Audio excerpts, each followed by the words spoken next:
you say the Mama Podcast? Mama Podcast. Hi Mama, you're listening to the Mama Podcast. It's Sumaya here, the co-founder of Mama Emmy app. Mama Emmy is the first app to exclusively connect mothers across the Middle East, connect with like-minded mamas and create lifelong friendships.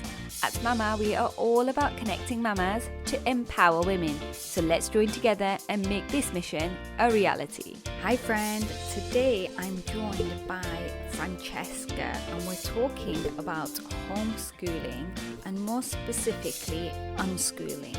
Now, I know it's an area that many of us don't know much about, so I thought it would be really interesting and great to bring Francesca on to share her experience with unschooling and what it's all about. Enjoy listening, and we'd love to hear from you, so do get in contact through social media to let us know what you think about the episode. Hi Francesca, thank you so much for joining me today. I'm actually really excited about this conversation. I know we'll go into the unschooling and homeschooling and all of that kind of stuff in a few minutes. But before we start any of that, I'd love for you to just share your story. So tell me a bit more about you. Okay, I'm super excited to be having this conversation as well. Thanks for having me. I never thought about home educating until I had my children. I actually thought it was like the weirdest thing on earth. And I remember my husband mentioning someone he knew who home educated. And I was just like, these people, like, they're so weird. And then I sort of started reading about it. I think I read an article. We were living in London at the time. I read an article in the paper and I was like, oh, okay, actually, maybe it's not weird. So I started reading around it. I was pregnant with my daughter at the time. And when she was school age, I was considering home educating her. Yeah, so that was kind of how I got there, I suppose. And I've been reading about it for quite a few years. And also I've always been partial to like respectful parenting and that sort of thing. So I guess the two things tend to go together sometimes. And she really did not settle well when I tried to send her to preschool when she was about 3. So I was like, okay, well, I'm going to do this. It didn't really go to plan because we moved several times. And I had my son, who was just a completely different child and really, really hard work. And I was just so tired. And I think I just wasn't doing very well mental health wise either. I just was like, these children need to go to nursery because I need to feel better. So it was just one of those moments when my daughter was like, I think she was 5 at this point. She'd never been anywhere. We moved somewhere new. My son was just 3 and we found a Montessori nursery that was like nearby, and I'm like, okay, right, they're going there, it's everything's good. And I think I needed that time for myself. But I always kept reading about especially unschooling and like more kind of eclectic methods of home education, because that always appealed to me. We moved to Dubai, and then they were in the school system, so it just made sense for them to keep going. Once you're in the system, it's more of a leap to like pull your child out than it is to like start home educating from the beginning, right? So I just sent them to school in Dubai, but I was always like, oh, this isn't ideal. I didn't love it. Felt really uncomfortable about a lot of things about school. I guess when COVID happened, the year before COVID, I was diagnosed with lymphoma, so I had that. Gosh. I had to have chemotherapy and radiation treatment and all that. So that was basically a whole year, if not more, of illness. Right. And so in that sense, I was so grateful to have school, right? Because it's like, I couldn't have done anything. So that wasn't a good time. But then after that, I got better. Obviously, that was really good for everyone. And then COVID hit, which obviously was not great. However, it was the push I needed, I think, at that point. Because at that point, I felt better. I'd been cancer-free for a year. And when our school went onto online learning, that was kind of the push. So I literally just took them out. Like first week online learning. So congratulations on being cancer-free. I guess that's something massive to be grateful for. I'd like to just pick on the first thing that you mentioned about unschooling, because I know through your social media page and having some of the things that you share, I know that the term that you tend to use is unschooling. Now, I'm going to be that person that's going to say, I really don't know the difference between unschooling and homeschooling. Is it just a different term, or is there a difference between them? There is a difference. Homeschooling, I think, is like kind of the umbrella term for any family that educates their children at home. And there are so many, it's like such a vast range. There's so many different types of homeschoolers. And I think many people just call themselves homeschoolers or home educators because they take bits from lots of approaches and they kind of go with that. Unschooling is more of a specific, but again, there's quite a big range within unschoolers, but it's more of a specific term of trying to do the opposite of school, or like not doing school at home. So a lot of home educators will be like, this is your desk, this is our curriculum, we're going to sit here every morning and do that. Right. Whereas with unschoolers, you don't have any of that, or usually you begin not having any of that. You don't have a school room, you don't do school at home, you don't do anything that resembles school unless your child wants to. But I don't really like to, the word unschooling is what it is now, and it's hard to change, but I don't love it, I have to say, and I don't feel super comfortable with it because I'm not against school. And I feel like that word can be felt quite aggressively by people, and it can be felt like an attack in a way, but I don't think it is. I think, what unschooling really is, and I like this definition, this is one of the sort of main thinkers on unschooling defined it this way, is giving your children as much freedom as you can comfortably bear. So okay. I like that just means that every family gets to negotiate that, right? What they can comfortably bear. It's not like a final thing, it's a process. Yeah. It involves a lot of work on the part of the adults, a lot of work on sharing the power within the family, on letting children explore their freedom and truly own the freedom to decide what to do with their education, to truly be responsible. So it's not like freedom as in like more choice, as in like, do you want to do this curriculum or this curriculum? It's right. Literal, like you are now free. So it's more explore the world and be creative with the things you have around you. Is that right? Am I understanding it correctly? Yeah, there's an element of that for sure, of like just living your life and learning from life. So, you go to the grocery store, you might do maths, you might add up, the price of everything. You might calculate which packet of peas is like better value. Right. So your children are 9 and 7. So they're a little bit older in the sense that if they were now in a school setting, they would be, I guess, learning simple math, simple literature, all of that kind of stuff. I'll come back to my question on and I don't want to keep comparing it to school because I don't think that's fair, but just so for someone who, obviously the general population knows what the normal system is. And so it just helps. It's interesting though that you talk about this freedom aspect, because I think as a mother, that would be the thing that would scare me the most, because isn't there an opposite side to giving them too much freedom? Don't they need some level of structure, rhythm, whatever you want to call it? Yes. When I talk about freedom, I mean freedom, not license. I aim to give them freedom, but only to the extent that we all have freedom. So I don't have unlimited freedom. I can't just walk around doing whatever I want. My freedom ends where your freedom begins. Right. So nobody if you live in a society, you can't have unlimited freedom. Right. Nobody has unlimited freedom. We all have boundaries. So that's the way I see freedom. And I think it's just more than freedom. It's also about sharing the power within the family. So adults tend to have all the power within the family. We make all the decisions. We have the money, and we have the house is ours, and we get to decide, where we go, where the children go to school, what they study.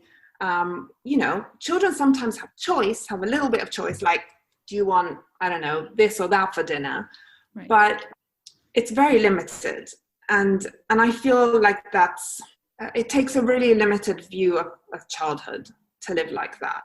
And I feel, yeah, the whole of society treats children a little bit like a subgroup. Yeah, so I understand where that aspect is coming from. But obviously this is a process. You didn't go from schooling to unschooling. And so I totally get that. How would this work if it was a working mom? Like, would it work for a working mom? Is it possible? Because like, what happens in that kind of scenario?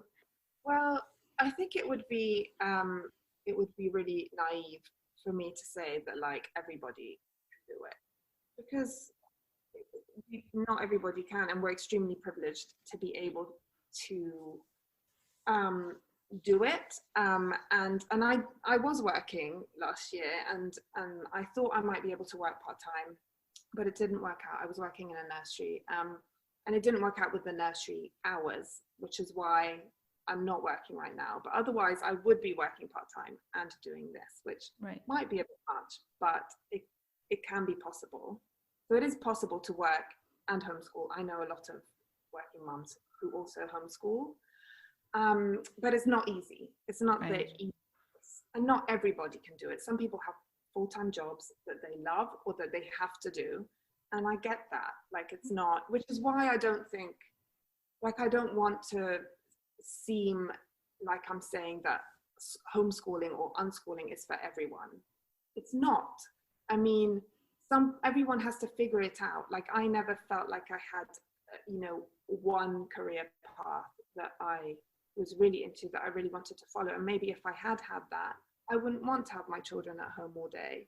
You look over COVID, that's the biggest challenge that working moms had, that they were working full time and yet they were homeschooling, which actually added so much pressure. Even if you have help at home, often, especially if you're going to school, you really want to be involved in that and actually help in that scenario. If I had been working full time and doing the online schooling that they did over the pandemic, I would have lost my mind. Like, honestly, I don't know how moms did that. But I just want to say that is very different. Doing online school is very different to doing homeschooling that is direct by you. It's totally different. And so is there a curriculum, or there really isn't a curriculum, I'm assuming? We don't use, some homeschoolers use a curriculum, we don't. Mainly because, to me, curriculum is arbitrary. If you think about it, it is arbitrary. There's a lot in our curriculums that we didn't study. Our children won't be studying. There's so much that I want to impart to them and that I want to read with them that is not going to be in their curriculum, and that I want to do with them, explore the world and all that stuff. So no, we don't. But we read a lot of books. I have a plan. It's just that they don't know it. And it's sort of a from behind plan. And I have a vague sort of idea of like what their interests are. I have a very good idea of what their interests are, and a vague idea of how I'm going to bring things in that might go with their interests in order to fulfill, certain aspects of learning that I might think are important. But I don't push it, and I'm very wary of having like my own agenda on their learning. And I think if they were younger, I would have maybe a slightly more structured. I come from a Montessori background, so I would have more of a Montessori approach up until like 6 years old, because that fits quite well with younger kids. They need a bit more structure. But like, for example, with my 9-year-old, she fully understands having a say in her own education. She fully gets this is my education. I'm owning it. These are the things I want to do. And she also understands maths, not my favorite thing, but I want to keep doing a bit of it, because what if I ever want to go back to school? What if I ever want to, take an exam or whatever? So she is at her age, she's capable of sort of owning that. I don't have to be the one enforcing it. Right. So I guess they learn to be a bit more independent with their decision making then, because they're not being led by their parents. I think they have to. Yeah. I mean, that's really exciting as a concept if your daughter can do that at the age of 9, because if you think how that translates into a working environment, that's exactly what you need from a person. You want them to understand what their strengths are. I can work on these, I can improve these, I can get better at doing this. And actually, I don't really like that. So maybe someone else is better doing that, but I still need to understand it, which is like exactly what you need from an employee. Yeah. Yeah. I mean, I think so. I honestly don't think that school or most schools really prepare kids for like the real world. Because Yeah. you're never going to be, you know, in a room most of the time, in a room with other people your own age, being led by some other person who's like a lot older than you, being told what to do at every moment of your day. Everything really structured, very little space for decisions. I mean, I know that schools are trying to improve it, but I think as long as we have this sort of hierarchical model of school where the adults are like so in control and the children overall feel quite powerless, it's really quite hard. I'm with you on the fact that I personally don't feel school prepares the children for this generation, for what they will have to do when they leave school, because the world will change so much in the next 10 to 15 to 20 years. We've seen it change drastically just through our generation. And so it's just going to be so much different for when they leave school. And we're still on these very traditional curriculums. And the thing that I love from what you said is that if you can instill that value of them wanting to learn themselves, and I guess that's the whole concept of unschooling, which is actually exploring the world and actually learning through what you want to learn. It's like a core belief of unschooling is that children don't need to be taught how to learn. Like, children are born knowing how to learn. We all are.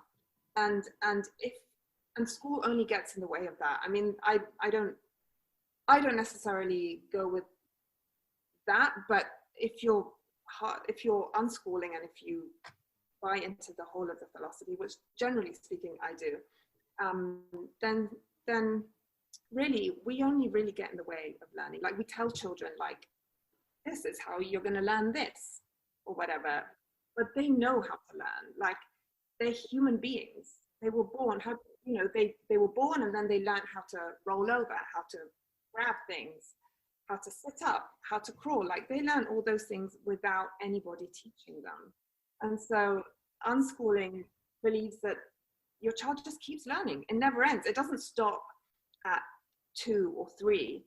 Suddenly your child doesn't know how to learn anymore.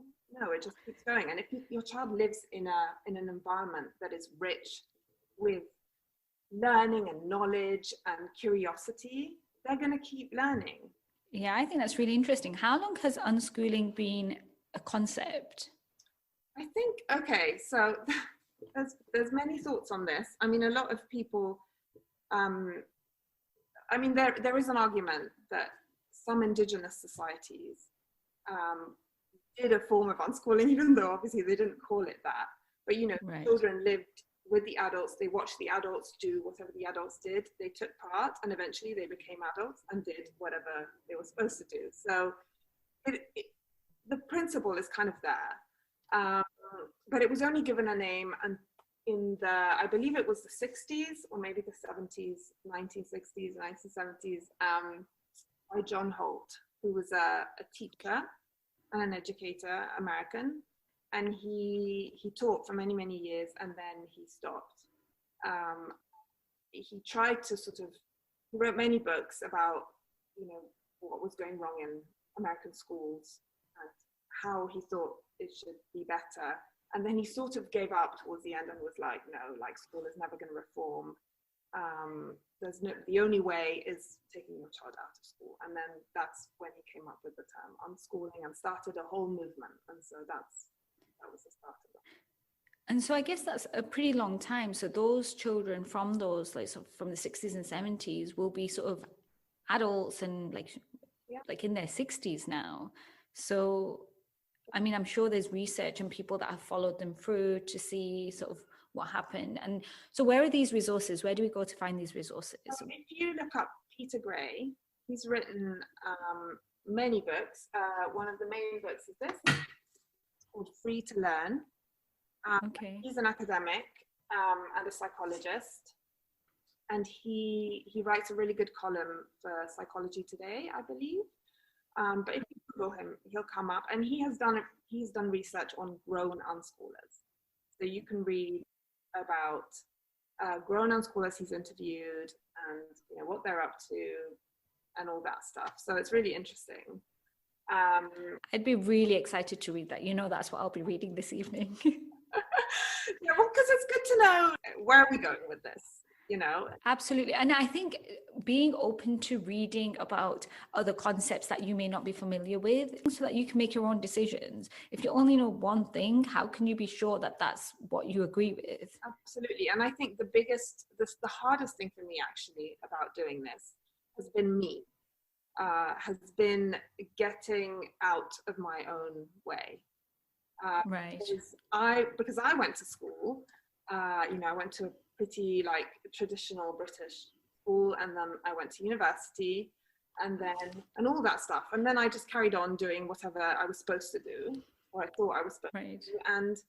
And so it's quite hard now to so in the unschooling circles, we call it deschooling, which is slowly shedding the ideas that have been, that you've absorbed from school, but also from society, from your own family, from wherever you lived. And that's just, it's huge. Once you start doing that, it really opens up a lot. It becomes much more, it doesn't become limited to just you and your children. It becomes much bigger than that. Yeah, I love that. Is your background in education your individual background? Well, because you mentioned that you worked in nursery, so I'm just curious. Yeah, so I trained, but more recently, I think it was 20. Oh my God, what are we now? It must have been 2018 21. or 2019. Right. Yeah. I trained as a Montessori guide. Okay. I worked in a nursery here in Dubai for a year-ish, and then COVID happened, so the nursery closed and all that. But so that's my most recent background, I suppose. But it isn't my degree was in history, and okay, I did something entirely different before. This isn't me saying I disagree with what you're saying, but I just like to put another concept in front of you. So my background is in dentistry, which is a vocation. It's something where someone has to teach you how to do that thing. It's pretty difficult to have just learned that by yourself. For something similar to that, so medicine, dentistry, something that's quite hands-on, and through university, it is a vocation. You have to treat people and you have to treat patients, etc. What if in a couple of years you feel that one of your children have started to sort of really taken this interest in biology and how the body works and all of this kind of stuff? What happens? I mean, would you just see what happens and where that goes and then just take it from there? Because without doing exams, you can't really get into a university to do a vocation like medicine or dentistry or engineering, for example. Yeah, I think unschooling, I don't think unschooling means you never are taught or you never agree to be taught. I think it just means you have the freedom to decide whether to be taught or not. Okay. Some people use the term self-directed education or self-directed learning, which maybe is slightly more positive and more kind of. I like that term. To me, that's more descriptive of what you're actually doing. And I agree, and they're interchangeable. It's just unschooling is a thing now, and it's quite hard to change the word, change the terminology. But I think self-directed, yes, is more. Okay. So yes, if my child was really into, I don't know, science or biology, or I don't remember what you said now, but yes, then I might suggest do you want to look online? Maybe there's a class, or maybe there's an actual class to go to, or maybe there's a person that we know who's a biologist who they might want to go chat to, or whatever, and then kind of take it from there. But it doesn't mean that they're never going to do any classes. My kids do online classes, but they're all classes that my kids want to do. So they were like, I want to learn about this. I am not able to teach them as their mother because I don't have that knowledge. And so we just find someone who does. I mean, that makes sense. That makes a lot of sense. So it's very self-directed. And I think that term, to me, in my head, is a lot more, like, now I understand the concept a lot more by just you putting that term on there. And of course, it's not something you can change individually, as the term that's been given to as a term that's been given to the whole system.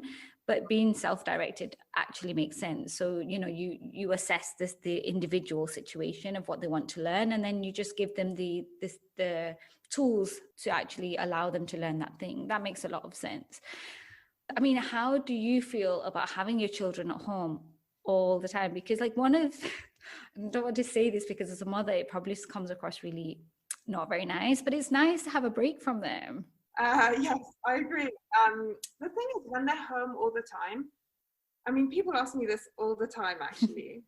I think it's one of the biggest worries. It's just, you know, once they are at home, initially it's intense, but honestly, it really becomes very natural after a bit. And because you're together a lot, they don't need you that much. And because I've made our environment, or our home environment, I've kind of set it up in a way that they can access everything. They just don't need that much. Obviously, if your children are smaller, then they're going to need you more, and I get that. But once they're slightly older, especially if there's, you know, 2 of them or 3 or more, they just kind of get on with things. And a lot of the time, I'm like sitting around and thinking, oh gosh, like, I'm redundant. Like, I should be doing something, because they're just busy. They've got activity books. They open them. They're like, I want to do this. You know, I might help them with stuff occasionally, but I'm not always there with them. We're not constantly together.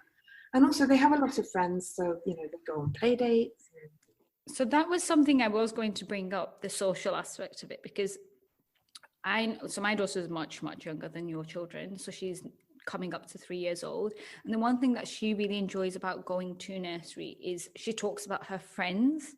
So, like, the social aspect of it. How do you maintain that when you're at home? Is there like a community of homeschoolers that you're sort of connected with? I mean, yes and no. I think the one thing that annoys me about school is that they have, like, somehow taken this monopoly over socialization. So that, like, your child will not be socialized if they don't go to this institution. And somehow they've managed to perpetuate this myth that, like, is not happening outside of school. Like, nobody is socializing outside of this school, which is just so far from the truth. Because first of all, in school, it's very controlled socialization. So, okay, they get to play at recess, but, you know, in the classroom, it's very controlled by adults, and all that. So there's that element, but also it's kind of an artificial socialization, because you're just socializing with children your own age. And especially like 2 and 3 year olds, they don't really care about children their own age that much. I mean, they do a little bit, but sometimes the other kids just get in their way. I mean, I've worked with 2-year-olds, like, they just want to do what they're doing. You know, they want the scissors now. Like, if such and such has the scissors, like, they're really angry about that. You know, but yeah, so I think socialization happens all the time. Anywhere you go, you socialize. My kids will speak to adults just as if they were children. You know, the adults were children. So, and I love that. And adults don't always react very well to that, but that's okay. And also we're also very lucky because we live in a small compound, and we have lots of neighbors that we've gotten to know. And so after lunchtime-ish, the kids are out finding other kids in the compound and playing. They play for like hours every day. Like, literally, socialization is like the thing I worry less about. Sometimes I worry they socialize too much. This is not everybody's situation, so I understand people might be in an apartment or they might not know their neighbors or whatever, but we've gotten to know our neighbors. We are also lucky that we have one other homeschooling family in our compound. So that's made a difference, because that means the kids my kids don't always have to wait for after school to see them. They can just go at other times if they want to. We see other homeschoolers. There's an enormous homeschooling community in Dubai. There's it's just the problem with, since COVID, they haven't been able to meet in person. So they do Zoom groups. Okay. COVID aside, the homeschooling community in Dubai is actually very big. And there's a big range of different types of homeschoolers. So it's, so the kids socialize. That's amazing. I mean, I know of quite a few moms that have decided to sort of switch to homeschooling because of COVID, which is really interesting. And I know like unschooling as a topic is much, much deeper than what we've managed to discuss, because obviously it's a whole thing in itself. So there's a lot of research, I'm sure, that an individual needs to do before they truly understand what the whole concept is. What's the one thing, if you had to say there's one thing that you really love about it, is there could you point out one thing that you really like about it? It's quite hard. There's just so many things. I guess I love the way it has changed our whole relationship. So mine and my husband's relationship with our children. And also I just love that they don't have to feel the pressure. They don't have to feel the pressure of like being at a certain level at a certain age. They don't have to be under like scrutiny. Their work doesn't have to be under scrutiny. They don't have to be like, told what to do every minute of the day. Like they can really get a lot of that power that they deserve really back. I really like that, because I guess that's like a huge advantage to unschooling, and I can get why you would choose to do it. I have one final thing to ask you, because you do share a lot of your journey through Instagram and your sort of your daily things that you're finding and things that you're learning from your children. So where's the best place to connect with you? Is that the best place to connect with you? Yes. So I'm at Big Mothering is my Instagram handle. And I write a lot on Instagram. And also I've connected with a lot of other homeschoolers, unschoolers, and parents in general. And it's like, it can be a really like supportive community, I think. Which is amazing, because that's what you want, especially if you're considering moving to something along the lines of homeschooling or unschooling. Then it's a great place to actually start speaking to other parents about what their experiences are, to actually learn more. Yeah, and I have to say, like, if there's one thing that is like so important when you're doing something like this, is to find other parents or mothers, mostly, because for now it's mostly mothers, who do what you're doing. My hope is also that, like, I think I did a post on this actually, it's not so much that like everybody homeschools, it's more that there's just a variety of options. So between homeschooling and school, there's a variety of different other alternatives to learning as well. So yeah, I agree with you. I mean, it'd be great if we get to this concept of like, you just choose what works for your individual family. Thank you so much for taking the time today. And it's amazing. You've been on the call for nearly an hour and your children have just let you get on with it. So just there's a point there to just you can be at home and still work and do things, and your children can be entertained by themselves.